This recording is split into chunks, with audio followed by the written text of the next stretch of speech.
ಭಾರತ ಹಳ್ಳಿಗಳ ನಾಡು, ಹಲವು ಸಂಸ್ಕೃತಿಗಳ ಬೀಡು. ನಮ್ಮಲ್ಲಿ ಹಬ್ಬ ಹರಿದಿನ ಜಾತ್ರೆಗಳಿಗೆ ಕಡಿಮೆ ಏನಿಲ್ಲ. ಹೀಗೆಲ್ಲ ಜಾತ್ರೆ ಉತ್ಸವಗಳು ನಡೆಯುವಾಗ ಇಂಥದ್ದೊಂದು ಶಬ್ದ ನಾದ ನಮಗೆ ಕೇಳುತ್ತಲೇ ಇರುತ್ತದೆ.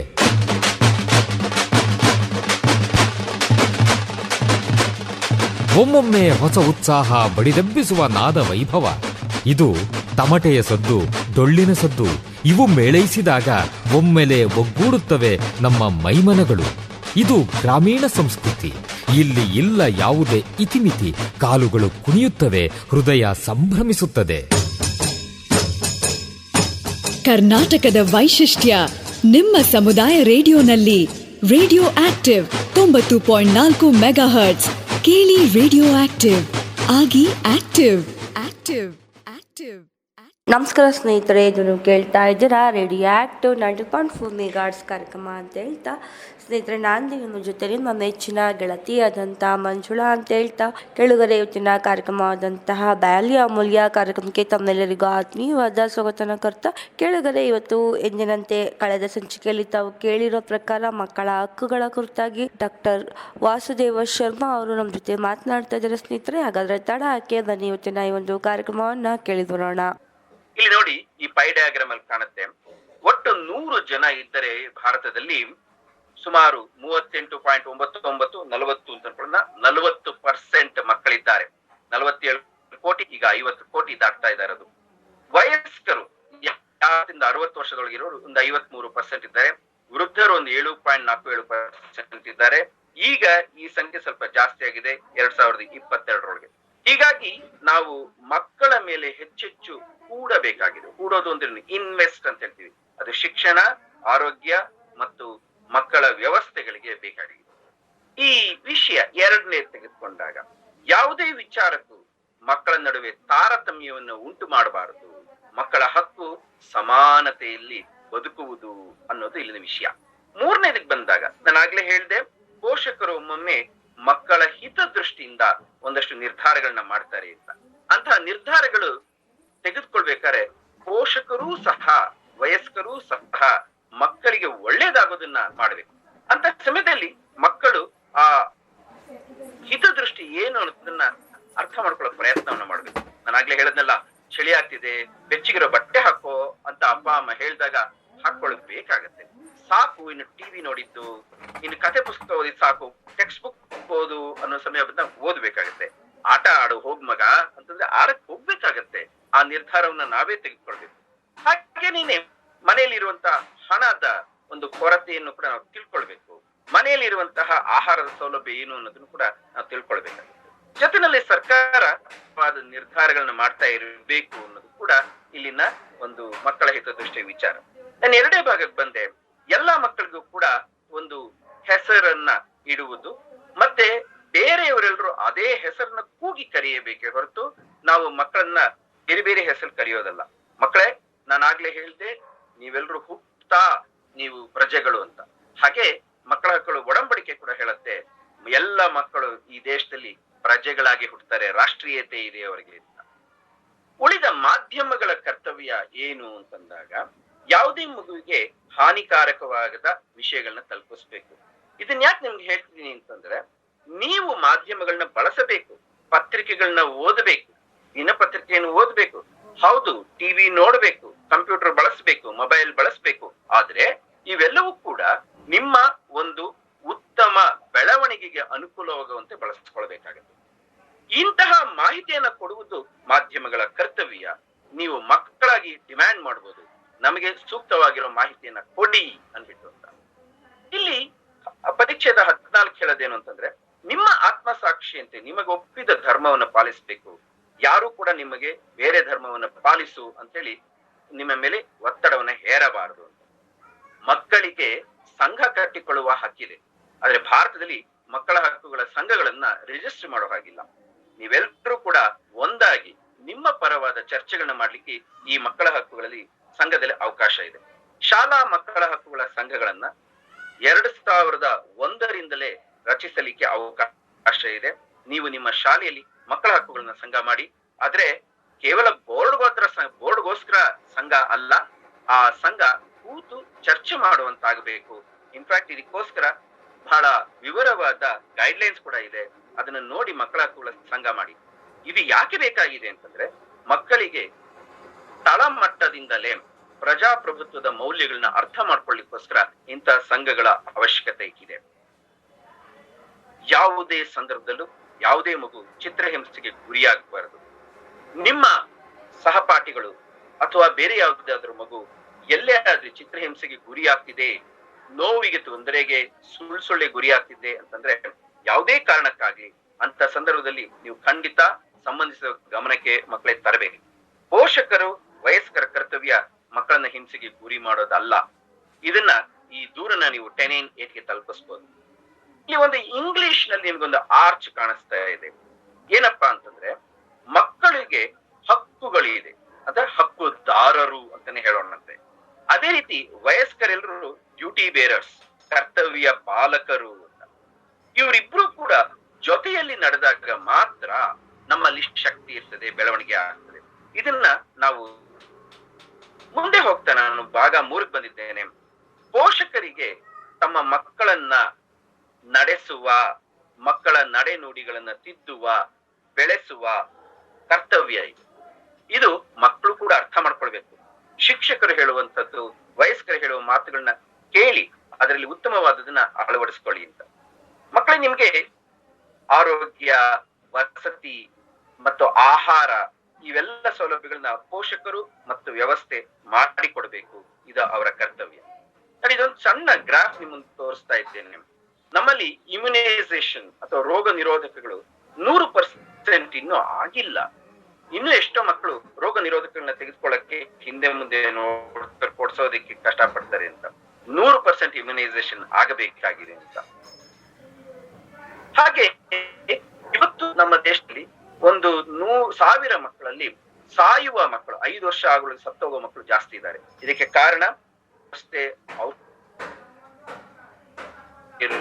ಇವುಗಳನ್ನ ಮೀರಿ ಬೆಳೆಯಬೇಕು. ನೀವು ನಾಳೆ ಮಕ್ಕಳೇ ಇದ್ರ ಬಗ್ಗೆ ನಿಮಗೆ ಗಮನ ಇರ್ಲಿ ಅಂತ ಇರ್ತೇನೆ. ಆಗ್ಲೇ ಸಮಯ ಆಗೋಗ್ತಾ ಇದೆ. ನೋಡೋಣ, ಯಾವುದೇ ಮಗು ಎಂತಹದೇ ಸಂದರ್ಭದಲ್ಲೂ ಆಮಿಷಗಳಿಗೆ ಒಳಗಾಗಿ ಯಾರ ಹಿಂದೆನೋ ಓಡೋಗ್ಬಾರ್ದು. ನಿಮ್ಮ ಹತ್ರ ಬಂದು ಯಾರು ಹೇಳ್ಬೋದು, ನಿನ್ನ ಬೆಂಗಳೂರಿಗೆ ಕರ್ಕೊಂಡು ಹೋಗ್ತೀನಿ, ಮುಂಬೈ ಕರ್ಕೊಂಡು ಹೋಗ್ತೀನಿ ಅಂತನೋ, ಸಿನಿಮಾದಲ್ಲಿ ಸೇರಿಸ್ತೀನಿ ಅಂತನೋ, ನಿನ್ನ ಮದುವೆ ಮಾಡ್ಕೊಂಡ್ ಬಿಡ್ತೀನಿ ಅಂತನೋ, ಹೀಗೇನಾದ್ರು ಯಾವುದೇ ಮಗು ಅಂತ ಆಮಿಷಗಳಿಗೆ ಬೀಳಬಾರ್ದು ಮಕ್ಕಳೇ. ಅದನ್ನ ಅಂತದ್ದೇನಾದ್ರು ಯಾರಾದ್ರೂ ಮಾಡ್ತಿದ್ದಾರೆ ಅಂದ್ರೆ ದಯಮಾಡಿ ನಿಮ್ಮ ಪೋಷಕರಿಗೆ ತಿಳಿಸಿ. ಮತ್ತೆ ನಾನು ಆಗ್ಲೇ ಹೇಳದ್ನಲ್ಲ, ನಿಮ್ಮ ಹಳ್ಳಿಗಳಲ್ಲಿರುವಂತಹ VCPC ಅಥವಾ WCPC, women and child protection committee ಅಥವಾ ಚೈಲ್ಡ್ ಲೈನ್ 1098 ಅಥವಾ ನಿಮ್ಮ ಶಾಲಾ ಶಿಕ್ಷಕರಿಗೆ ದಯಮಾಡಿ ನೀವು ಹೇಳಬೇಕು. ಇದು ನಿಮ್ಮ ಕರ್ತವ್ಯ. ನಿಮ್ಮನ್ನ ಯಾರು ಕದಿಯಬಾರದು, ಮಾರಬಾರದು ಅನ್ನೋದು ಹಕ್ಕಾದ್ರೆ ನೀವು ದೂರು ಕೊಡುವುದು ನಿಮ್ಮ ಕರ್ತವ್ಯ. ಯಾವ್ದಾದ್ರು ಮಗು ಕಳೆದೋದ್ರೆ ಅಥವಾ ಯಾವ್ದಾದ್ರು ಪೋಷಕರಿಲ್ಲದಂತ ಮಕ್ಕಳಾದ್ರೆ ಅಂತಹ ಮಕ್ಕಳಿಗೆ ಪರ್ಯಾಯ ವ್ಯವಸ್ಥೆಯನ್ನ ಸರ್ಕಾರ ಮಾಡುತ್ತೆ. ಇದು ಮುಖ್ಯವಾದದ್ದು ನಾನು ನಿಮ್ಮ ಮುಂದೆ ಇಡ್ತಾ ಇದ್ದೇನೆ. ನಿಮಗೆ ಯಾರು ದುರುಪಯೋಗ ಮಾಡಬಾರ್ದು, ನಿಮ್ಮನ್ನ ಯಾರು ದುರುಪಯೋಗ ಮಾಡಿಕೊಳ್ಳಬಾರ್ದು. ಯಾವುದೇ ರೀತಿಯಲ್ಲೂ, ಅಂದ್ರೆ ಮಾದಕ ವಸ್ತು ಕೊಡುವಂಥದ್ದು, ನಿಮ್ಮನ್ನ ಕಳ್ತನ ಮಾಡಕ್ ಹೇಳುವಂಥದ್ದು ಅಥವಾ ನಿಮ್ಮನ್ನ ಲೈಂಗಿಕವಾಗಿ ಬಳಸುವಂಥದ್ದು, ಇಂತಹದ್ದು ಆಗಬಾರದು. ಇದು ಆಗಬಾರದು ಅಂತಂದ್ರೆ ಎಲ್ಲ ವ್ಯವಸ್ಥೆಗಳಲ್ಲಿ ಮಕ್ಕಳ ರಕ್ಷಣಾ ಸಮಿತಿಗಳು ಇರಬೇಕು, ಮಕ್ಕಳ ನೀತಿ ಇರಬೇಕು, ಅದು ಮಕ್ಕಳಿಗೂ ಗೊತ್ತಿರಬೇಕು. ಇಂತಹ ಪ್ರಸಂಗ ಸುಳಿವು ಕಂಡ್ರೆ ಸಂಬಂಧಿಸಿದವರಿಗೆ ದೂರು ಕೊಡ್ಬೇಕು. ಮಕ್ಕಳ ರಕ್ಷಣೆ ಅಂತಂದಾಗ ವಯಸ್ಕರ ಜವಾಬ್ದಾರಿ ಎಲ್ಲೆಲ್ಲೋ ನೋಡ್ತಾ ನವಗ್ರಹಗಳ ತರ ಕೂತ್ಕೊಳ್ಳೋದಲ್ಲ. ವಯಸ್ಕರ ಜವಾಬ್ದಾರಿ ಏನಂತಂದ್ರೆ ಪರಸ್ಪರರ ಜೊತೆ ಮಕ್ಕಳನ್ನ ಕುರಿತು ಮಾತನಾಡೋದು. ಇದು ಸಾಧ್ಯ ಯಾವಾಗ ಆಗತ್ತೆ ಅಂದ್ರೆ ಪ್ರಾಯಶಃ ಮಕ್ಕಳಾಗಿರೋದ್ರಿಂದನೇ ನೀವು ಮಕ್ಕಳ ಹಕ್ಕುಗಳ ಬಗ್ಗೆ ತಿಳ್ಕೊಂಡ್ರೆ, ನೀವು ದೊಡ್ಡವರಾದಾಗ ನಿಮ್ಮ ಮಕ್ಕಳು ಬೇರೆಯವರ ಮಕ್ಕಳನ್ನ ಜವಾಬ್ದಾರಿಯಿಂದ ನಡ್ಕೊಳ್ಳಿಕ್ ಸಾಧ್ಯ ಆಗತ್ತೆ. ಸಮಯ ಮೀರ್ತಾ ಇರೋದ್ರಿಂದ ನಾನು ಇದೊಂದು ವಿಷಯನ್ನ ನಿಮ್ಮ ಮುಂದೆ ಇಟ್ಟು ನಾನು ನಿಲ್ಲಿಸ್ತೇನೆ. ಈ ಮಕ್ಕಳನ್ನ ಕುರಿತು ಎಲ್ಲ ಕಡೆಯೂ ಕೂಡ ವಿಮರ್ಶೆ ಮಾಡುವಂಥದ್ದು ಅಥವಾ ಅಲ್ಲಿ ಪರಿಶೀಲಿಸ್ತಿರುವಂತಹ ವ್ಯವಸ್ಥೆಗಳು ಇರಬೇಕಾಗತ್ತೆ ಅಂತ. ನಿಮ್ಮ ಜಿಲ್ಲೆಯಲ್ಲಿರುವಂತಹ district child protection unit, child welfare committee, ಇವುಗಳನ್ನ ದಯಮಾಡಿ ನೀವು ತಿಳಿದುಕೊಳ್ಳಿ. ಮಕ್ಕಳ ಒಂದು ಪರಿಸ್ಥಿತಿ ಯಾವುದೇ ರೀತಿಯಲ್ಲೂ ತೊಂದರೆ ಉಂಟಾಗಬಾರ್ದು ಅನ್ನೋದು ಅವರು ಗಮನಿಸ್ತಾ ಇರ್ತಾರೆ. ಐ ಅಂಡರ್ಸ್ಟ್ಯಾಂಡ್ ಈಗ 7:45 ಆಗಿರೋದ್ರಿಂದ ನಾನು ನಿಲ್ಲಿಸ್ತೇನೆ. ಮುಖ್ಯವಾಗಿ ನಾವು ನೋಡ್ಬೇಕಾಗಿರುವಂತದ್ದು, ಯಾವುದೇ ಮಗುವಿಗೂ ಎಂತಹದ್ದೇ ಸಂದರ್ಭದಲ್ಲೂ ಕೂಡ ಹಿಂಸೆ ಮತ್ತು ದೌರ್ಜನ್ಯ ಉಂಟಾಗಬಾರದು ಅನ್ನೋದು ಇಲ್ಲಿನ ವಿಷಯ. ನೀವು ಮಕ್ಕಳು ನಿಮ್ಮ ಸಂದರ್ಭದಲ್ಲಿ, ನಿಮ್ಮ ಸುತ್ತಮುತ್ತಲಲ್ಲಿ ನೀವು ಸದಾ ಕಾಲಕ್ಕೂ ಜಾಗೃತರಾಗಿರ್ಬೇಕು. ಮತ್ತೆ ನಾನಾಗ್ಲೇ ಹೇಳಿದಾಗೆ ಮಕ್ಕಳ ಹಕ್ಕುಗಳ ಗ್ರಾಮ ಸಭೆಯಲ್ಲಿ ನೀವು ಭಾಗವಹಿಸಿ. ಪ್ರತಿ ನವೆಂಬರ್ ಅಲ್ಲಿ ಇದು ನಡೀತಾ ಇದೆ. ಇಲ್ಲಿ ನಿಮ್ಮ ಅಭಿಪ್ರಾಯಗಳನ್ನ ವ್ಯಕ್ತಪಡಿಸ್ಲಿಕ್ಕೆ ಅವಕಾಶಗಳಿರ್ತದೆ, ನಿಮ್ಮ ಬೇಡಿಕೆಗಳನ್ನ ಮಂಡಿಸ್ಲಿಕ್ಕೆ ಅವಕಾಶಗಳು ಇರತ್ತೆ ಅನ್ಬಿಟ್ಟು ಅಂತ. ನೀವೀಗ ತಿಳಿದಿದ್ದೀರಾ ಮಕ್ಕಳ ಹಕ್ಕುಗಳ ಬಗ್ಗೆ. ನೀವು ಇದನ್ನ ಇತರರಿಗೆ ತಲುಪಿಸುವ, ನಿಮ್ಮ ಮನೆಗಳಲ್ಲಿ ಮಾತನಾಡುವ ಮತ್ತು ವಯಸ್ಕರಿಗೆ ಮತ್ತೆ ಇತರ ಮಕ್ಕಳಿಗೆ ತಲುಪಿಸುವಂತ ಕೆಲಸವನ್ನ ನೀವು ಮಾಡ್ಬೇಕಾಗತ್ತೆ. ನಮ್ಮಲ್ಲಿ ಶಿಕ್ಷಕರಿಗೆ ಮತ್ತು ಮಕ್ಕಳಿಗೆ ಇಬ್ಬರಿಗೂ ಇರುವ ಪಾತ್ರ ಏನಪ್ಪಾ ಅಂತಂದ್ರೆ, ನಮ್ಮ ಶಾಲೆಗಳನ್ನ ಮಕ್ಕಳ ಹಕ್ಕುಗಳಿರುವ ಶಾಲೆಗಳಾಗಿ ಪರಿವರ್ತಿಸೋದು, ಮನೆಗಳನ್ನ ಮಕ್ಕಳ ಹಕ್ಕುಗಳಿಗೆ ಮಾನ್ಯತೆ ಇರುವಂತಹ ಮನೆಗಳನ್ನ ಮಾಡೋದು, ನಮ್ಮ ಸಮುದಾಯಗಳನ್ನ ಮಕ್ಕಳ ಹಕ್ಕುಗಳನ್ನ ಗೌರವಿಸುವಂತಹ ಸಮುದಾಯಗಳು ಮಾಡೋದು. ನಮ್ಮ ಗ್ರಾಮ ಪಂಚಾಯತಿಗಳು ಮಕ್ಕಳ ಹಕ್ಕುಗಳ ಗ್ರಾಮ ಸಭೆಗಳನ್ನ ಸಂಘಟಿಸಿದ್ದೇ ಆದರೆ ನಮ್ಮ ಸಮುದಾಯಗಳು ಮಕ್ಕಳ ಹಕ್ಕುಗಳನ್ನ ರಕ್ಷಿಸುವ ಕೆಲಸಕ್ಕೆ ಅವರು ಹೋಗುವಂತಾಗತ್ತೆ. ಇಷ್ಟು ಹೇಳಿ ನಾನು ಈ ನಮ್ಮ ಮಾತನ್ನು ಮುಗಿಸ್ತೇನೆ. ಪ್ರಾಯಶಃ ಮತ್ತೊಮ್ಮೆ ನಾವು ಶಿಕ್ಷಕರೊಡನೆ ಮಕ್ಕಳ ಹಕ್ಕುಗಳನ್ನ ಕುರಿತು ಒಂದು ತರಬೇತಿಯನ್ನ ಮಾಡ್ಲಿಕ್ಕೆ ಸಾಧ್ಯ ಆದ್ರೆ, 2 ದಿನ ಸಮಯವನ್ನ ಕೊಟ್ರೆ ನಾವು ಹೆಚ್ಚಿನ ಚರ್ಚೆಗಳನ್ನ ಮಾಡಿ ಆ ಮೂಲಕ ನಮ್ಮ ಮಕ್ಕಳನ್ನ ತಲುಪಲಿಕ್ಕೆ ಸಾಧ್ಯತೆ ಇದೆಯಾ ಅಂತ ಪ್ರಯತ್ನ ಪಡೋಣ.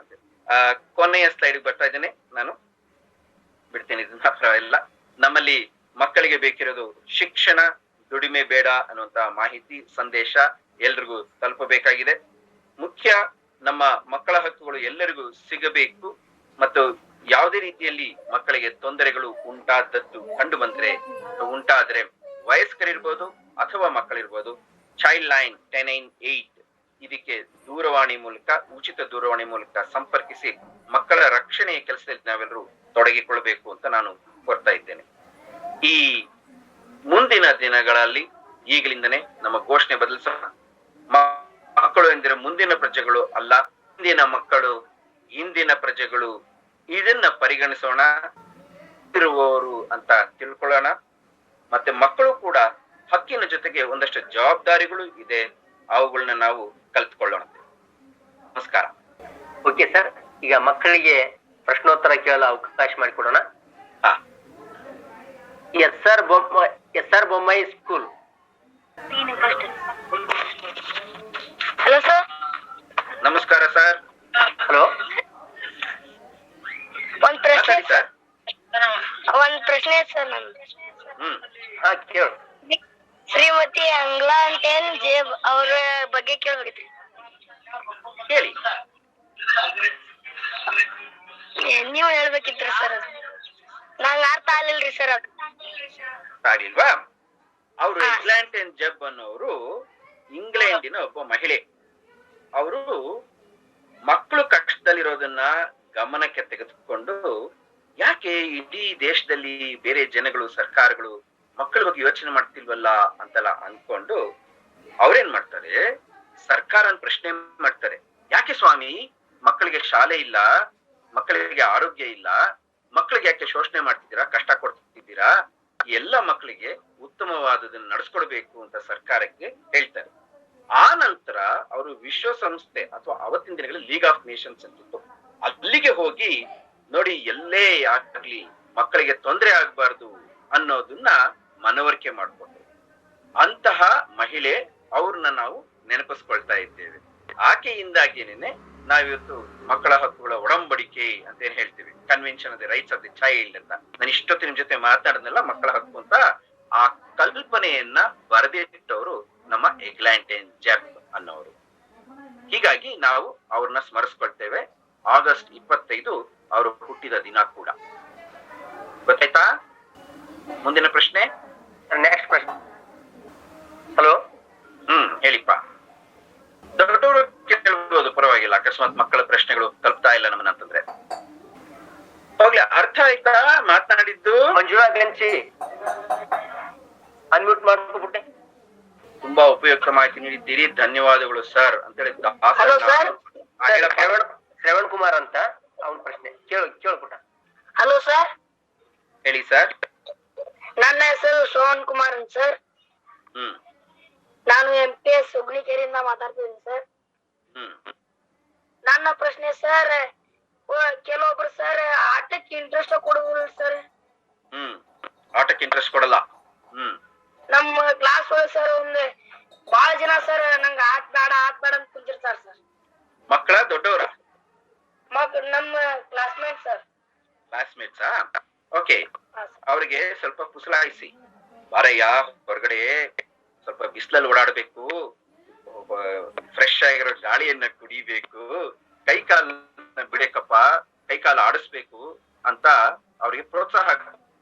ಮತ್ತೆ ಆಟ ಚಲನೆ ಆಗತ್ತೆ, ಓಡಾಡಿದಾಗ ಜೋರಾಗಿ ಉಸಿರಾಡ್ತೀವಿ, ಹಾಗಾದಾಗ ಹೆಚ್ಚೆಚ್ಚು ಆಮ್ಲಜನಕ ತಗೊಳ್ತೀವಿ, ಹೆಚ್ಚು ಆಮ್ಲಜನಕ ನಮ್ಮ ಮಿದುಳುಗತ್ತಪ್ಪ ಅಂತ ಅವ್ರನ್ನ ಪ್ರೋತ್ಸಾಹಿಸಿ.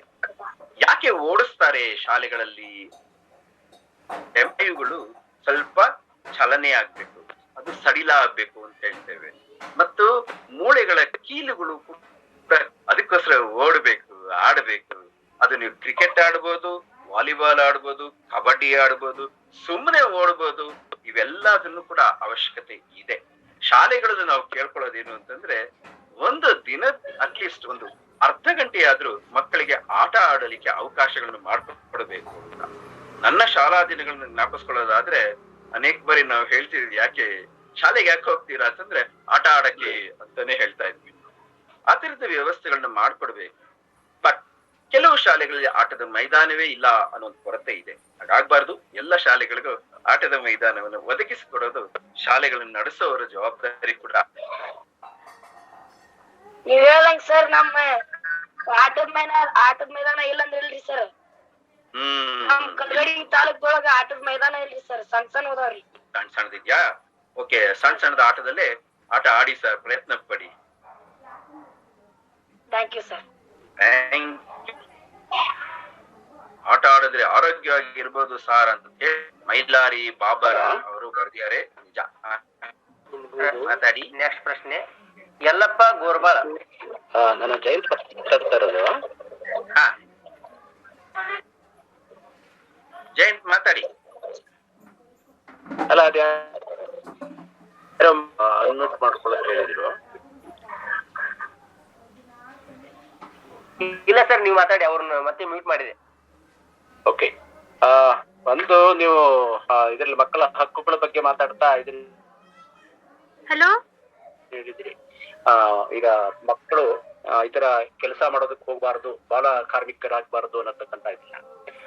ನಮ್ಮಲ್ಲಿ ಗ್ರಾಮೀಣ ಪ್ರದೇಶದಲ್ಲಿ ಅನೇಕ ಇದರಲ್ಲಿ ಬಾಲಕರದ್ದು ಏನಿರುತ್ತೆ ಅಂತಂದ್ರೆ, ನಮ್ ಮಗ ಎಲ್ಲ ದುಡಿಯೋಕ್ ಹೋದ್ರೆ 150 ರೂಪಾಯಿ ಕೂಲಿ ಬರುತ್ತೆ, ಶಾಲೆಗೆ ಹೋದ್ರೆ ಏನು ಉಪಯೋಗ ಅನ್ನತಕ್ಕಂತ ಪ್ರಶ್ನೆಗಳು ಅನೇಕರು ನಮ್ಗೆ ಕೇಳ್ತಾರೆ. ಅಂದ್ರೆ ಲಾಂಗ್ ಆಬ್ಸೆಂಟ್ ಇರ್ತಕ್ಕಂಥ ಮಕ್ಕಳನ್ನ ಶಾಲೆಗೆ ಕರ್ಕೊಂಡ್ ಬರಕ್ ಹೋದಾಗಲ್ಲ ಈ ಪ್ರಶ್ನೆಗಳು ಬರುತ್ತೆ.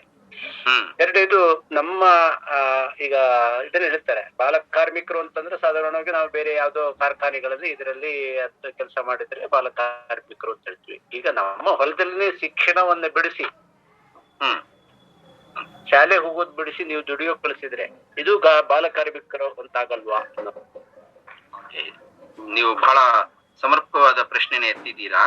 ಮಕ್ಕಳ, ಇದೆಲ್ಲರೂ ನಿಮಗೂ ಕೂಡ ಮತ್ತು ವಯಸ್ಕರಿಗೂ ಕೂಡ ಇವತ್ತಿನ ಕಾನೂನಿನ ಪ್ರಕಾರ ಮತ್ತೆ ಅರ್ಥೈಸುವಿಕೆ ಪ್ರಕಾರ ಶಾಲಾ ಅವಧಿಯಲ್ಲಿ ಯಾರು ಅಂದ್ರೆ ಮಕ್ಕಳು ಶಾಲೆಯ ಹೊರಗೆ ಯಾವುದೇ ರೀತಿಯಲ್ಲೂ ಕೆಲಸವನ್ನ ಮಾಡುವಂತಿಲ್ಲ. ನಮ್ಗೆ ನಿಮ್ ಬಗ್ಗೆ ಬಹಳ ಪ್ರೀತಿ ಅದಕ್ಕೋಸ್ಕರ ಅಂತ ಅನ್ಕೊಳ್ಬೇಡಿ, ಅದು ಇರುತ್ತೆ. ಆದ್ರೆ ಇಲ್ಲಿನ ಮುಖ್ಯವಾದ ವಿಚಾರ ಏನಪ್ಪಾ ಅಂತಂದ್ರೆ, ವಯಸ್ಕರು ದುಡಿಯಬೇಕು. ವಯಸ್ಕರು ದುಡಿದು ಸರಿಯಾದ ಕೂಲಿಯನ್ನ ಪಡೆದು ಅವರ ಮಕ್ಕಳನ್ನ ಸಾಕಬೇಕು ಅಂತ ಹೇಳಿ. ಶಾಲೆಯ ಸಮಯದಲ್ಲಿ ಮಕ್ಕಳು ಎಲ್ಲೇ ದುಡ್ಡು ತೆಗೆದುಕೊಂಡು ದುಡಿಲಿ, ದುಡ್ಡಿಲ್ಲದೆ ದುಡಿಯಲಿ, ಅವರ ಮನೆಯ ಕೆಲಸಗಳನ್ನೇ ಮಾಡ್ಕೊಳ್ತಿರ್ಲಿ, ಅದು ತಪ್ಪು ಅನ್ನುವುದು ಇವತ್ತಿನ ಅಂಡರ್ಸ್ಟ್ಯಾಂಡಿಂಗ್ ಅಥವಾ ಅರ್ಥೈಸುವಿಕೆ. ಮಕ್ಕಳು ಕೂಡ ಇದನ್ನ ರೆಸಿಸ್ಟ್ ಮಾಡ್ಬೇಕು, ತಪ್ಪೇನಿಲ್ಲ. ನಾನು ಶಾಲೆಗೆ ಹೋಗ್ತೀನಿ ಅಂತ ಮಕ್ಕಳು ಹೇಳ್ಬೇಕು. ಮಕ್ಕಳೇ, ಶಾಲೆಯ ರುಚಿ ಬಹಳ ಸೊಗಸಾಗಿದೆ. ನಾಳೆ ನಿಮ್ಮ ಬದುಕು ಭವಿಷ್ಯ ಚೆನ್ನಾಗಿರ್ಬೇಕು ಅಂತಂದ್ರೆ ನೀವು ಶಾಲೆಗೆ ಬರಬೇಕು. ಆಯ್ತು, ಶಾಲೆಯಲ್ಲಿ ಕಲಿತು ನಾಳೆ ನೀವು ಕೃಷಿ ಕೆಲಸವನ್ನೇ ಮಾಡಿ. ಆ ಕೆಲಸದಲ್ಲಿ ಹೆಚ್ಚು ಗುಣಮಟ್ಟ ಇರುತ್ತೆ. ನೀವು ಬೇರೆ ಯಾವುದೋ ಕೆಲಸವನ್ನು ಮಾಡಬಹುದು. ಒಬ್ಬ ಡ್ರೈವರ್ ಆಗ್ಬೋದು ಅಂತ ಅನ್ಕೊಳ್ಳಿ, ಒಬ್ಬ ಪೊಲೀಸ್ ಆಗ್ಬೋದು ಅಂತ ಅನ್ಕೊಳ್ಳಿ, ಅಥವಾ ಕೃಷಿಗೆ ಸಂಬಂಧಿಸಿದ ಯಾವುದೋ ವ್ಯಾಪಾರ ಮಾಡ್ತೀರಾ ಅಂತ ಅನ್ಕೊಳ್ಳಿ. ಹಾಗೆ ಮಾಡ್ಲಿಕ್ಕೂ ಕೂಡ ನಮ್ಗೆ ಮೂಲಭೂತ ಶಿಕ್ಷಣ ಸಿಗಲೇಬೇಕು. ದೊಡ್ಡವರು ಮಕ್ಕಳು ಶಾಲೆಗೆ ಬರಲಿ. ಇಲ್ಲಿ ಯಾಕೆ ಈ ವಿಚಾರವನ್ನ ಮೇಲಿಂದ ಮೇಲೆ ತರ್ತಾ ಇದ್ದೇವೆ ಅಂತಂದ್ರೆ, ದೇಶಕ್ಕೆ ನಮ್ಮಲ್ಲಿ ತುಂಬಾ ಜನ ಇದಾರ್ರಿ, ಬೇಕಾಶನ ಕೆಲ್ಸ ಸಿಗ್ತಾರ್ರಿ ಅಂತ ಅಂದ್ಕೊಳ್ತೀವಿ ನಾವು. ಆದ್ರೆ ವಾಸ್ತವ ಏನಾಗಿದೆ ಅಂತಂದ್ರೆ, ಯಾವ ಮೂಲ ಬೇಕು ಅಂತ ಹೇಳ್ತೀವೋ ಅಂತ ತರಬೇತಿ ಇರುವ, ಕೌಶಲ್ಯ ಇರುವ ಜನ ಇಲ್ಲ. ನಮ್ಮಲ್ಲಿ ಜನ ಇದ್ದಾರೆ, ಆದರೆ ಸೂಕ್ತವಾದ ತರಬೇತಿ ಮಾಹಿತಿ ಇರುವಂತ ಜನ ಇಲ್ಲ. ಕೃಷಿಯೂ ಕೂಡ ನಮ್ಮ ದೇಶದಲ್ಲಿ ಹೇಳ್ತಾರೆ ಕೈಗಾರಿಕೆ ಜೊತೆನಲ್ಲಿ ಅಂದ್ರೆ ಒಂದು ರೀತಿನಲ್ಲಿ ಮಾಡ್ತಿದ್ರು ನಾನು ಮಾಡ್ತಿದ್ದೀನಿ ಅನ್ನೋ ತರ ಆಗಿದೆ. ಈಗಿನ ನಮ್ಮ ಎಕ್ಸ್ಪರ್ಟ್ಗಳು ಹೇಳೋದೇನು ಅಂತಂದ್ರೆ, ಸರಿಯಾದ ತರಬೇತಿ ಮಾಹಿತಿ ಇದ್ರೆ, ಅವ್ರಿಗೆ ಓದು ಬರಹ ಗೊತ್ತಿದ್ರೆ ಮುಂದಿನ ದಿನಗಳಲ್ಲಿ ಕೃಷಿಯನ್ನು ಕೂಡ ಚೆನ್ನಾಗಿ ಮಾಡ್ಬೋದು ಅಂತ. ಹೀಗಾಗಿ ವಯಸ್ಕರು ತಮ್ಮ ಮಕ್ಕಳನ್ನ ಶಾಲಾ ಅವಧಿನಲ್ಲಿ ಹೊರಗಡೆ ಕರ್ಕೊಂಡು ಹೋಗೋದು ತಪ್ಪಾಗ್ತದೆ. ಇನ್ನೊಂದು ಜ್ಞಾಪಕ ಇರ್ಲಿ, ನೀವೇನೋ ಕೆಲ್ಸ ಕಳಿಸ್ಬಿಡ್ತೀರಾ, ಯಾರೋ ಕೆಲ್ಸಕ್ಕೆ ಇಟ್ಕೊಂತಾರೆ ಅಂತ. ಅಧಿಕಾರಿಗಳು ಬಂದರೆ ನಿಮ್ಮ ಮಗುವನ್ನ ಕೆಲ್ಸಕ್ಕೆ ಇಟ್ಕೊಂಡಿದ್ದಾರೆ ಅಂತ ಹೇಳಿ ಯಾರೇ ಆಗಿರ್ಲಿ ಕೆಲ್ಸಕ್ಕೆ ಇಟ್ಕೊಂಡಿರೋರಿಗೆ ದಂಡ ಹಾಕ್ತಾರೆ, ಜೈಲು ಶಿಕ್ಷೆನೂ ಆಗ್ಬಹುದು. ನಿಮ್ಮಿಂದಾಗಿ ನಿಮ್ ಯಾರೋ ದೊಡ್ಡವರು ನಿಮ್ಮ ಮಕ್ಕಳನ್ನ ಶಾಲೆಗೆ ಬಿಟ್ಟು ಕೆಲ್ಸಕ್ಕೆ ಕಳ್ಸಿದಕ್ಕೋಸ್ಕರ ಯಾರೋ ನಿಮ್ಗೆ ಊಟ ಕೊಡ್ತಿದ್ದವರು, ಅನ್ನ ಕೊಡ್ತಿದ್ರು, ಕೂಲಿ ಕೊಡ್ತಿದ್ದವ್ರನ್ನ ಜೈಲಿಗೆ ಕಳಿಸ್ಬೇಕು ಅಂತಿದ್ದೀರಾ? ದಯಮಾಡಿ ನಿಮ್ಮ ಮಕ್ಕಳನ್ನ ಶಾಲೆಗೆ ಕಳಿಸಿ ಅನ್ನೋದನ್ನ ನಾವು ಹೇಳ್ತೇವೆ. ಮಕ್ಕಳೇ, ನೀವು ಕೂಡ ಹೇಳ್ಬೋದು ನಾನು ಶಾಲೆಗೆ ಹೋಗ್ತೀನಿ, ಕೆಲ್ಸಕ್ಕೆ ಹೋಗಲ್ಲ ಅಂತ. ನಿಮಗೆ 18 ವರ್ಷ ಆಗಿ ಆ ಕೆಲ್ಸಕ್ಕೆ ಹೋಗಿ ಕಲ್ತ್ಕೊಳ್ಳಿ, ತಪ್ಪೇನಿಲ್ಲ. Okay sir, thank you. Pooja Kulkarni. ಹಾ, hello Pooja Kulkarni. Hello sir. ಮಾತಾಡ್ಬೋದು. ನಮಸ್ತೆ ಸರ್, ನನ್ನ ಹೆಸರು ಪೂಜಾ ಕುಲಕರ್ಣಿ ಅಂತ್ರಿ. ಹ್ಮ್ ನಾನು ಗೌರ್ಮೆಂಟ್ ಹೈಸ್ಕೂಲ್ ಆರ್.ಎನ್. ಶೆಟ್ಟಿ ಸ್ಕೂಲಿಂದ ಮಾತಾಡತ್ತೀನ್ರಿ. ನನ್ಗ ಒಂದ್ ಡೌಟ್ ರೀ, ಎಲ್ಲಾರು ಓದ್ಕೊಂತನ ಪಾರ್ಟ್ ಟೈಮ್ ಜಾಬ್ ಮಾಡ್ತೇನಿ ಅಂತಾರಲ್ಲ ರೀ, ಅದು ಒಂದ್ ಅಪರಾಧನೋ ಏನ್ ಸರಿಯಾದ ಕೆಲ್ಸನೋ ರೀ? ಪಾರ್ಟ್ ಟೈಮ್ ಜಾಬ್ ಮಾಡ್ಲಿಕ್ಕೂ ಕೂಡ ಒಂದಷ್ಟು ವಯಸ್ಸಾಗ್ಬೇಕಮ್ಮ. 18 ವರ್ಷ ದಾಟದ್ಮೇಲೆ ನೀವು ಪಾರ್ಟ್ ಟೈಮ್ ಕೆಲಸ ಮಾಡಿ. ಅಲ್ಲಿವರೆಗೂ ಬೇಡ. ನಿಮ್ಮ ವೆಲ್ಫೇರ್ ಅಥವಾ ನಿಮ್ಮ ಬದುಕು, ನಿಮ್ಮ ಆರೋಗ್ಯ, ನಿಮ್ಮ ರಕ್ಷಣೆಯನ್ನ ನೋಡ್ಕೊಳ್ಳಿಕ್ಕೆ ನಿಮ್ಮ ಕುಟುಂಬ, ಸರ್ಕಾರ, ನಿಮ್ಮ ಶಾಲೆ, ಹಾಸ್ಟೆಲ್ ಇವೆಲ್ಲ ಇದೆ. ಯಾಕೆ ನಾವು ಮಕ್ಕಳು ದುಡಿಯಕ್ ಹೋಗ್ಬಾರ್ದು ಅನ್ನೋದನ್ನ ನಾನು ಆಗ್ಲೇ ಒಂದು ಮಾತು ಹೇಳ್ದೆ, ಈಗ ಮತ್ತೆ ಹೇಳ್ತೀನಿ ನಾನು. ಪ್ರತಿ ಸರಿ ಕೂಡ ಮಕ್ಕಳ ದುಡಿಮೆಗೆ ಹೋಗ್ತಿದ್ದಾರೆ ಅಂತಂದ್ರೆ ಅಲ್ಲೊಂದು ವಯಸ್ಕರಿಗೆ ನಿರುದ್ಯೋಗ ಆಯ್ತು. ಮಕ್ಕಳೇನೇನೆ ವಯಸ್ಕರ ಕೆಲಸವನ್ನ ಕದ್ದ ಹಾಗಾಗತ್ತೆ. ಅದರಿಂದಾಗಿ ಹಾಗಾಗೋದು ಬೇಡ. ನಿಜವಾಗಿಯೂ ಹೇಳ್ತೇನೆ, ನನ್ಗೇನ್ ಮಕ್ಕಳನ್ನ ಕಂಡ್ರೆ ಪ್ರೀತಿ ಇಲ್ಲಪ್ಪ ಹೀಗೆ ಅನ್ಕೊಳ್ಳಿ. ನನಗೆ ಪ್ರೀತಿ ಇರೋದು ಏನ್ ಗೊತ್ತಾ? ವಯಸ್ಕರ ದುಡಿಮೆಯ ಬಗ್ಗೆ. ವಯಸ್ಕರಿಗೋಸ್ಕರ ನೀವು ಅವಕಾಶಗಳನ್ನ ಮಾಡ್ಕೊಡಿ. ಈ ಪಾರ್ಟ್ ಟೈಮ್ ಕೆಲಸ ಮಾಡಿ ನಾನು ಸ್ಕೂಲ್ಗೆ ಹೋಗ್ತೀನಿ ಅನ್ನೋದೆಲ್ಲ ನಡೆಯಲ್ಲ. ಮಕ್ಕಳಿಗೆ ಬೇಡ ಅಂತಾನೆ ನಾನು ಹೇಳ್ತೇನೆ. ನೀವು ಬೇಕಾದರೆ ನಿಮ್ಮ ಖುಷಿಗೆ ನಿಮ್ಮ ಮನೆ ಕೆಲಸಗಳನ್ನ ಮಾಡಿ, ನಿಮ್ಮ ಹೊಲಕ್ಕೆ ಹೋಗಿ ಪರವಾಗಿಲ್ಲ. ಶಾಲೆ ಅವಧಿಯ ನಂತರ ನಿಮ್ಮ ಪೋಷಕರ ಅಂಗಡಿ ಇದ್ರೆ ಅಲ್ಲಿ ಕೆಲಸ ಮಾಡಬಹುದು, ತಪ್ಪೇನಿಲ್ಲ. ಅಂದ್ರೆ ಶಾಲೆಯ ನಂತರ ರಜಾ ಅವಧಿನಲ್ಲಿ ನೀವು ಮಾಡಬಹುದು. ಆದ್ರೆ ಈ ಎಲ್ಲ ಕೆಲಸಗಳು ನಿಮಗೆ ಅಪಾಯಕಾರಿ ಆಗಬಾರದು, ನಿಮಗೆ ಹೊರೆ ಆಗಬಾರದು. ಹೌದು, ನಮ್ಮ ದೇಶದಲ್ಲಿ ಈ ಬಿತ್ತನೆ ಸಮಯದಲ್ಲಿ, ಕಟಾವಿನ ಸಮಯದಲ್ಲಿ, ಅಂದ್ರೆ ಸುಗ್ಗಿ ಸಮಯದಲ್ಲಿ ಕುಟುಂಬದವರೆಲ್ಲ ಹೋಗಿ ಕೆಲಸ ಮಾಡ್ತಾರೆ. ಮಕ್ಕಳು ಹೋಗ್ಬೋದು, ನಾನೇನ್ ತಪ್ಪು ಅಂತ ಹೇಳಲ್ಲ. ಅದನ್ನ ಅಲ್ಲಿ ಒಂದು ಖುಷಿ ಇರ್ತದೆ, ಮಜಾ ಇರ್ತದೆ. ಮತ್ತೆ ಸಮುದಾಯದ ಬೆಳವಣಿಗೆ ಅಂದ್ರೆ ಏನು ಅಂತ ತಿಳ್ಕೊಳ್ಳಿಕ್ಕೆ ಸಾಧ್ಯ ಆಗ್ತದೆ. ಹಾಗಂದ್ಬಿಟ್ಟು ಪ್ರತಿ ದಿವಸ ಯಾರ್ದೋ ಹೊಲಕ್ಕೆ ಹೋಗು, ಪ್ರತಿ ದಿವಸ ಯಾರ್ದೋ ಹೊಲನೋ ಗದ್ದೆನೋ ರಾತ್ರಿ ಎಲ್ಲ ಕಾಯೋದು, ಅದು ಮಾತ್ರ ಬೇಡ ಮಕ್ಕಳಿಗೆ. ಇದು ಪಾರ್ಟ್ ಟೈಮ್ ಕೆಲಸ ಅನ್ನೋದು ಕೂಡ ಅಷ್ಟು ಉಚಿತವಲ್ಲ ಅನ್ನೋದು ನನ್ನ ಅಭಿಪ್ರಾಯ. ಸರ್, ಲಾಸ್ಟ್ ಕೊನೆಯ ಪ್ರಶ್ನೆ, ಮೃತ್ಯುಂಜಯ್ ಟೊಂಗ್ಳೆ. Hello sir. ಹೇಳಪ್ಪ. ಹಾ, ಮಾತಾಡು. ಹಲೋ ಸರ್, ನನ್ನ ಹೆಸರು ಮೃತ್ಯುಂಜಯ್ ಟೊಂಗ್ಳೆ ಅಂತ ಸರ್. ಹ್ಮ್ ನಾನ್ ಸರ್ಕಾರಿ ಹಿರಿಯ ಪ್ರಾಥಮಿಕ ಶಾಲೆ ದೇವಿಕೊಪ್ಪಲ್ಲಿ ಓದ್ತೀನಿ ಸರ್. ಸರ್ ಬಾಲ್ಯ ವಿವಾಹ ಅಂದ್ರೆ ಸರ್? ಬಾಲ್ಯ ವಿವಾಹ ಅಂದರೆ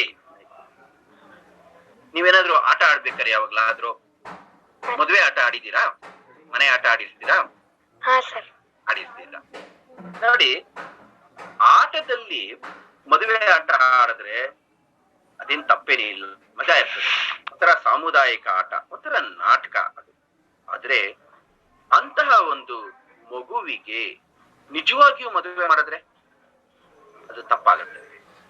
ಇವತ್ತಿನ ದಿವಸದಲ್ಲಿ 18 ವರ್ಷದೊಳಗಿನ ಹೆಣ್ಣು ಮಕ್ಕಳು ಮತ್ತು ಅಥವಾ 21 ವರ್ಷದೊಳಗಿನ ಗಂಡು ಮಕ್ಕಳಿಗೆ ಮದುವೆ ಆದರೆ ಅದನ್ನ ಬಾಲ್ಯ ವಿವಾಹ ಅಂತಾರೆ. ಅದು ಆ ಮಕ್ಕಳ ಶಿಕ್ಷಣಕ್ಕೆ ತೊಂದರೆ ಆಗ್ತದೆ, ಆ ಮಕ್ಕಳ ಬೆಳವಣಿಗೆಗೆ ತೊಂದರೆ ಆಗ್ತದೆ. ಮತ್ತು ಬಾಲ್ಯ ವಿವಾಹಕ್ಕೆ ನೀನು ಕೇಳಿದ ಅಂದ್ರೆ ಏನು ಅಂತ ನಾನು ಸ್ವಲ್ಪ ಮುಂದುವರಿಸ್ತಾ ಇದ್ದೇನೆ. ಆ ಹೆಣ್ಣು ಮಕ್ಕಳಿಗೆ ಅನೇಕ ಬಾರಿ ಮತ್ತೆ ಆ ಮದುವೆಯಿಂದಾಗಿ ಆ ಮಕ್ಕಳಿಗೆ ಹಿಂಸೆಯೂ ಆಗಬಹುದು. ಇಂಥದ್ದು ಆಗಬಾರ್ದು. ಮತ್ತೆ 18 ವರ್ಷದೊಳಗಿನ ಮಕ್ಕಳಿಗೆ ಪಾಪ ತಮ್ಮ ದೇಹ ಅಂದ್ರೇನೆ ಸರಿಯಾಗಿ ಗೊತ್ತಿರೋದಿಲ್ಲ. ಅಂತವರ ಜೊತೆಯಲ್ಲಿ ಮದುವೆಯಾದ ಗಂಡ ಅವರನ್ನ ಸುಮ್ಮನೆ ಇಟ್ಕೊಂಡಿರೋದಿಲ್ಲ, ಜೊತೆಲಿರೋದಿಲ್ಲ. ಅಲ್ಲಿ ನಾವೇನ್ ಹೇಳ್ತೀವಿ, ಲೈಂಗಿಕ ಶೋಷಣೆ ಅಂತ ಹೇಳ್ತೇವೆ. ಅಂಥದ್ದು ಉಂಟಾಗಬಾರದು. ಬಾಲ್ಯ ವಿವಾಹಕ್ಕೆ ಈಡಾದಂತ ಹೆಣ್ಣು ಮಕ್ಕಳು ಬಹಳ ಬೇಗ ಅವರು ಪಾಪ ಗರ್ಭಿಣಿಯರಾಗ್ತಾರೆ, ಮಕ್ಕಳಾಗತ್ತೆ, ಒಮ್ಮೊಮ್ಮೆ ಗರ್ಭಸ್ರಾವ ಆಗ್ತದೆ. ಸ್ವಲ್ಪ ದೊಡ್ಡ ವಿಷಯ ಇದು ಅಂತ. ಹಾಗಾದಾಗ ಅವರ ಆರೋಗ್ಯ ತಪ್ಪತ್ತೆ. ಬಹಳ ಮುಖ್ಯವಾಗಿ ಬಾಲ್ಯ ವಿವಾಹಕ್ಕೆ ಈಡಾದಂತ ಎಷ್ಟು ಹೆಣ್ಣು ಮಕ್ಕಳು ಸತ್ತೋಗ್ತಾರೆ. ಹೀಗಾಗಿ ಆಗಬಾರದು, ಈ ತೊಂದರೆಗೆ ಹೆಣ್ಣು ಮಕ್ಕಳು ಗುರಿಯಾಗಬಾರದು ಅನ್ನೋದು ವಿಚಾರ. ಇದನ್ನೇ ಬಾಲ್ಯ ವಿವಾಹಕ್ಕೆ ಸಂಬಂಧಿಸಿದಂತೆ ನಾವು ಹೇಳ್ತಾ ಇರೋದು. ಅರ್ಥ ಆಯ್ತಪ್ಪ? ಸರಿ, thank you sir. Okay sir. ಮಕ್ಕಳ ಹಕ್ಕುಗಳ ವಿಧಗಳು ಅಂತ ಕೇಳ್ತಾರೆ. ವಿಧ ಅನ್ನಲ್ಲ, ಮಕ್ಕಳ ಹಕ್ಕುಗಳ ಗುಂಪುಗಳು ಅಂತೀವಿ. ಅದನ್ನ ನಾವು ಮಕ್ಕಳ ಬದುಕುವ ಹಕ್ಕಿನ ಗುಂಪುಗಳು, ಮಕ್ಕಳ ರಕ್ಷಣೆ ಹಕ್ಕುಗಳ ಗುಂಪುಗಳು, ಮಕ್ಕಳ ಅಭಿವೃದ್ಧಿ ಹೊಂದುವ ಹಕ್ಕುಗಳ ಗುಂಪುಗಳು ಮತ್ತು ಮಕ್ಕಳ ಭಾಗವಹಿಸುವ ಹಕ್ಕುಗಳ ಗುಂಪು ಅಂತ ಹೇಳ್ತೀವಿ. ಹೀಗೆ 4 ಪ್ರಮುಖ ಹಕ್ಕುಗಳ. ಶಾಲೆಗಳಲ್ಲಿ ಮಕ್ಕಳ ಸಂತೆ ಮಾಡ್ತಿದ್ದಾರಲ್ಲ, ಆ ಕ್ಷಣದಲ್ಲಿ ಅವರು ಬಾಲ ಕಾರ್ಮಿಕರಾಗುವುದಿಲ್ಲ. ಯಾರು ಸರ್ ಈ ಪ್ರಶ್ನೆ ಕೇಳಿದ್ದು?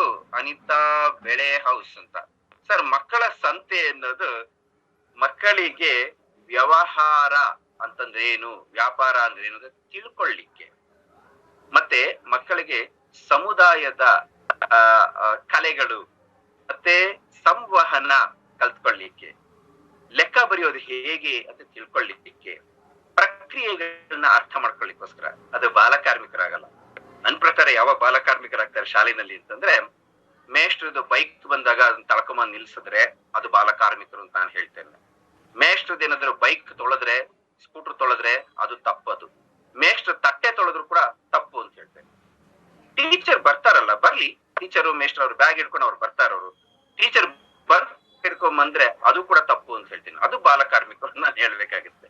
ಯಾವ್ದೇ ರೀತಿ ಶೋಷಣೆ ಮಾಡೋದು ಅವಾಗ ಬಾಲ ಕಾರ್ಮಿಕರು. ಅದರ್ವೈಸ್ ಇದು ಕಲಿಕೆ, ಇದು ಆಗ್ಬೋದು ಸರ್. Okay sir. ಸುಮಾರು 1 ತಾಸಿನವರೆಗೆ ನಿಮ್ಮ ಸಮಯವನ್ನು ನಮ್ಮ ಜೊತೆ ಮೀಸಲಿಟ್ಟು ನಮ್ಮ ಮಕ್ಕಳಿಗೆ 50 ಶಾಲೆಯ ಮಕ್ಕಳಿಗೆ ಸುಮಾರು 350 ವಿದ್ಯಾರ್ಥಿಗಳು ನೇರವಾಗಿ ಜಾಯಿನ್ ಆಗಿದ್ರು.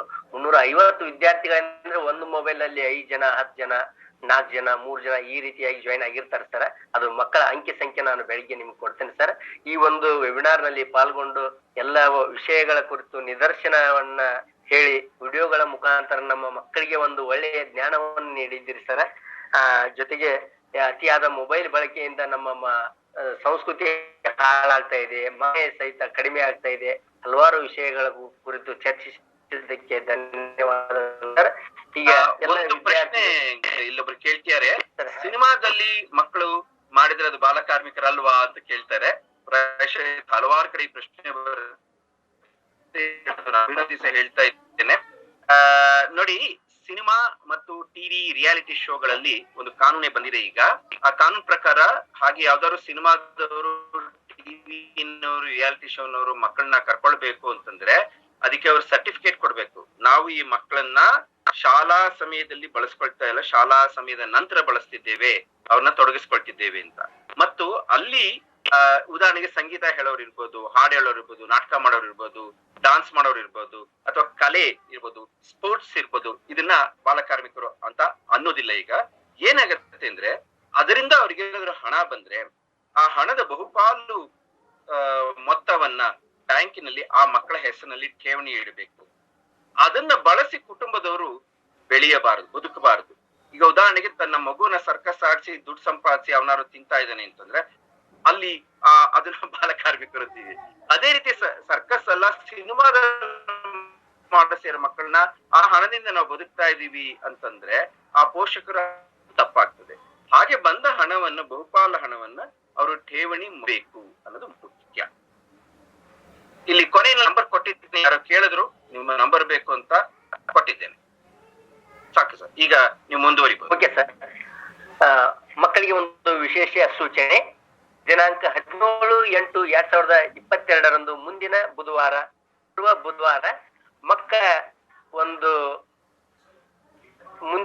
ಬುಧವಾರದಂದು ಮಕ್ಕಳ ದೃಷ್ಟಿಯಲ್ಲಿ ಆಕಾಶವಾಣಿ ಎಂಬ ವಿಷಯದ ಮೇಲೆ ಡಾಕ್ಟರ್ ಶಶಿಧರ್ ನರೇಂದ್ರ ಸರ್ ಅವರು, ಹಿರಿಯ ರಂಗಕರ್ಮಿಗಳು, ಆಕಾಶವಾಣಿ ಧಾರವಾಡ, ಇವರು ವೆಬಿನಾರ್ ಅನ್ನು ನಡೆಸಿಕೊಡಲಿದ್ದಾರೆ. ಆದ್ದರಿಂದ ಎಲ್ಲ ವಿದ್ಯಾರ್ಥಿಗಳು ಜೊತೆಗೆ ಈ ಒಂದು ವೆಬಿನಾರ್ ನಲ್ಲಿ ಪ್ರವೇಶಿಸಿ ಸಂಪನ್ಮೂಲ ವ್ಯಕ್ತಿಗಳ ನಮಗೆ ಸವಿಸ್ತಾರವಾಗಿ ಮಕ್ಕಳನ್ನು ಯಾವ ರೀತಿ ನಮಗೆ ಶೋಷಣೆ ಆಗ್ತಾ ಇದೆ ಅಂತ ಹೇಳಿ ಸವಿವರವಾಗಿ ತಿಳಿಸಿಕೊಟ್ಟಂತಹ ವಾಸುದೇವ್ ಶರ್ಮಾ ಸರ್ಗೆ ಈ ಒಂದು ವೆಬಿನಾರ್ ನಲ್ಲಿ ಪಾಲ್ಗೊಂಡು ವಿಷಯಗಳನ್ನು ತಿಳಿಸಿದ್ದಕ್ಕೆ ತುಂಬ ಹೃದಯದ ವಂದನೆ, ಅಭಿನಂದನೆಗಳು ಸರ್ ತಮಗೆ. Okay sir. ಅದೇ ರೀತಿಯಾಗಿ 50 ಶಾಲೆಗಳಿಂದ ಭಾಗವಹಿಸಿದಂತ ಎಲ್ಲ ಮಕ್ಕಳಿಗೂ, ಪಾಲಕರಿಗೂ, SDM ತುಂಬ ಹೃದಯದ ಧನ್ಯವಾದಗಳನ್ನು ಸಲ್ಲಿಸುತ್ತಾ ಈ ಒಂದು ಶುಭರಾತ್ರಿ. Thank you so much sir. Thank you. ಎಲ್ರಿಗೂ ಒಳ್ಳೆಯದಾಗ್ಲಿ. ನಮಸ್ಕಾರ. Thank you once again. Jayant and friends. Thank you sir. Thank you very much. ಕೆಳಗಡೆ ಕೇಳಿಸ್ಕೊಂಡ್ರಲ್ಲ, ಇದುವರೆಗೂ ನಿಮ್ಮ ನೆಚ್ಚಿನ ರೇಡಿಯೋ ಆಕ್ಟಿವ್ 90.4 ಕಂಪನಾಂಕಗಳಲ್ಲಿ ಪ್ರಸಾರ ಆಯಿತು. ಅದುವೇ ಬಾಲ್ಯ ಅಮೂಲ್ಯ ಕಾರ್ಯಕ್ರಮ. ಇವತ್ತಿನ ನಮ್ಮ ಬಾಲ್ಯ ಅಮೂಲ್ಯ ಕಾರ್ಯಕ್ರಮದಲ್ಲಿ ಡಾಕ್ಟರ್ ವಾಸುದೇವ ಶರ್ಮಾ ಅವರು ನಮ್ಮ ಜೊತೆ ಮಾತನಾಡಿದ್ರು, ಮಕ್ಕಳ ಹಕ್ಕುಗಳ ಕುರಿತಾಗಿ. ಹಾಗೆ ಮಕ್ಕಳು ಕೂಡ ಪ್ರಶ್ನೆಗಳನ್ನ ಕೇಳ್ತಾ ತಮ್ಮೆಲ್ಲರಿಗೂ ಅದರ ಮುಖಾಂತರ ತಮ್ಮೆಲ್ಲರಿಗೂ ಉತ್ತರ ಕೂಡ ತಿಳಿಸ್ಕೊಟ್ಟಿದ್ದಾರೆ ಅಂತಾನೆ ಹೇಳ್ಬೋದು. ಓಕೆ ಸ್ನೇಹಿತರೆ, ಇವತ್ತಿನ ಈ ಒಂದು ಕಾರ್ಯಕ್ರಮ ನಿಮ್ಮೆಲ್ಲರಿಗೂ ಮೆಚ್ಚುಗೆ ಆಗಿದೆ ಅಂತ ಭಾವಿಸ್ತಾ ಈ ಒಂದು ಕಾರ್ಯಕ್ರಮವನ್ನ ಇಲ್ಲಿಗೆ ಮುಕ್ತಾಯ ಮಾಡ್ತಾ ಇದ್ದೀನಿ. ಧನ್ಯವಾದಗಳು. ಊಟ ಅಂದ್ರೆ ಬರೀ ಉಪ್ಪಿನಕಾಯಲ್ಲ, ಉಪ್ಪಿನಕಾಯಿ ಊಟದ ಜೊತೆಗೆ ಮಾತ್ರ. ಹಾಗೇನೆ ರೇಡಿಯೋ ಕಾರ್ಯಕ್ರಮಗಳಲ್ಲಿ ಮನರಂಜನೆ ಮುಖ್ಯ ಅಲ್ಲ, ಮನರಂಜನೆಯೊಂದಿಗೆ ವಿಚಾರಪೂರ್ಣ ಕಾರ್ಯಕ್ರಮಗಳು ಅಗತ್ಯ. ಇದರಿಂದಾಗಿ ಸಮುದಾಯದ ಹಿತ ಕಾಯಲು, ಸಮುದಾಯದ ಗುರಿ ತೋರಲು ರೇಡಿಯೋ ಆಕ್ಟಿವ್ ವಾಹಿನಿ ಪ್ರಸಾರವಾಗುತ್ತಿದೆ. ಪರಿಸರ, ಶಿಕ್ಷಣ, ಭಾಷಣ, ಸಂದರ್ಶನ, ಮಾಹಿತಿಪೂರ್ಣ ವಿಚಾರಗಳ ಈ ರೇಡಿಯೋ ವಾಹಿನಿ ಪ್ರತಿಯೊಬ್ಬರ ಆತ್ಮೀಯ ಮಿತ್ರ, ಕಷ್ಟಕಾಲದ ಸಹಾಯಕ, ಇಷ್ಟ ವಿಚಾರಗಳ ಪ್ರಚೋದಕ, ಸಮುದಾಯದ ಹಿತಚಿಂತಕ. ತಪ್ಪದೆ ಕೇಳಿ 90.4 ತರಂಗಾಂತರದಲ್ಲಿ ರೇಡಿಯೋ ಆಕ್ಟಿವ್. ಕೇಳಿ ರೇಡಿಯೋ ಆಕ್ಟಿವ್, ಆಗಿ ಆಕ್ಟಿವ್.